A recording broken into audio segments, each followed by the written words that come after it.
বাসে চালাই।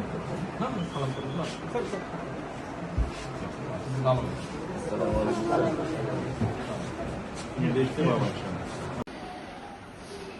আপনি স্যার বিশ্বাস করবেন না, আমার স্যার 55 বছর বয়স, আপনি মনে করতে পারেন স্যার শেরপুরে আমার মা বলে বাবা তো ঘৃণা করে না, ঘৃণা করে না, আমার ঘৃণা করে না মা, তুমি তো আমার মা। পরিবেশে আমার মেয়ে দুটাকে আমি যাইতে পারতে পারতাম না, তাদেরকে দেখতাম শীতের সময় স্যার 5টা বাজে যখন স্কুলে নিয়ে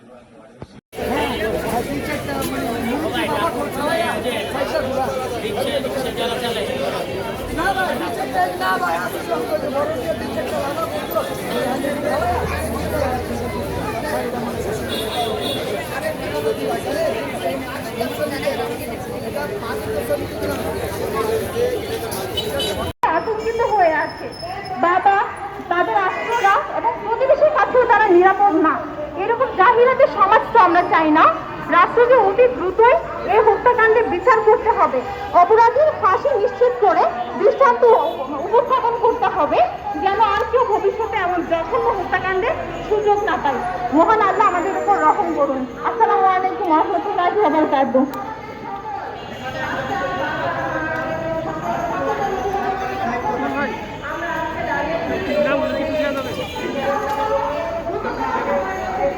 সম্মানিত উপস্থিতি, মানববন্ধনের এই পর্যায়ে বক্তব্য নিয়ে আসছেন মুহতারিমা রাইসা রিফাত জুই, সহকারী। কি হয়েছে, যার গেছে সেই বুঝতেছে ওর বাপ মার উপর যে কি যাচ্ছে। আমিও এক মেয়ে, আমার বাবা মার, আমার যদি আজকে কিছু হয় তার দায়ভার কে নিবে বলেন? আমি ইউনিভার্সিটিতে যাচ্ছি, ইউনিভার্সিটি থেকে আসছি, আমি কি বাসায় সেফলি আসতে পারবো? সেটা দায়ভার কে? নিরাপত্তা কোথায় আপনি বলেন? নিরাপত্তা কোথায় আপনি বলেন? দর্শক শুনলেন, আপু আপনার নামটা? আপনার নামটা? রিশা। রিশা ইউনিভার্সিটিতে পড়াশোনা করেন। আপনি বলছিলেন যে নিরাপত্তার ব্যাপারটা, নিরাপত্তা আসলে একটু যদি বলতেন যে আসলে সাম্প্রতিক সময়ে যে ঘটনাগুলো ঘটছে কতটুকু নিরাপত্তাহীনতায় আপনি ভুগছেন? অনেক। আমার বাবা মা তো বাসা থেকে বের হতে এখন টেনশন করছে, আমাকে বলছে ব্যাগে ছুরি কাছে এগুলো রাখতে নিজের সেফটির জন্য। দেখেন কি পরিমাণে আমরা আতঙ্কে আছি এই অবস্থার পরে। এখন এটা আমাদের চোখের সামনে হয়েছে বলে আমরা আরো বেশি আতঙ্কিত, কিন্তু আমরা তো বছরকে বছর পর দেখেই আসছি যে এরকম ঘটনা ঘটছে। কেন এটা থামার জন্য তো সরকার কোনো প্রক্রিয়া নিবে বলেন? আমরা ভোট দিই সরকারকে কিসের জন্য? আমাদের নিরাপত্তা, দেশের জন্য। কিন্তু এ দেশে তো কিছুই হয় না। যেই সরকারই আসুক সেই এক ধারায় সেমই চলে যাচ্ছে, কোনো পরিবর্তন নেই। পরিবর্তনের দরকার, শাস্তির দরকার। এখন কেন শাস্তি আটকে আছে? ও যখন স্বীকার করছে, কেন আবার 7 দিনের কিসের ইনভেস্টিগেশন আমাকে বলেন? আমার এটাই প্রশ্ন আইনমন্ত্রীর কাছে, আবার কিসের ইনভেস্টিগেশন? যখন ও স্বীকার করছে সাথে সাথে কেন ওকে জনসম্মুখে এনে একটা শাস্তি দিলে বাকি আরো 100 জন এটা ভয় পাবে?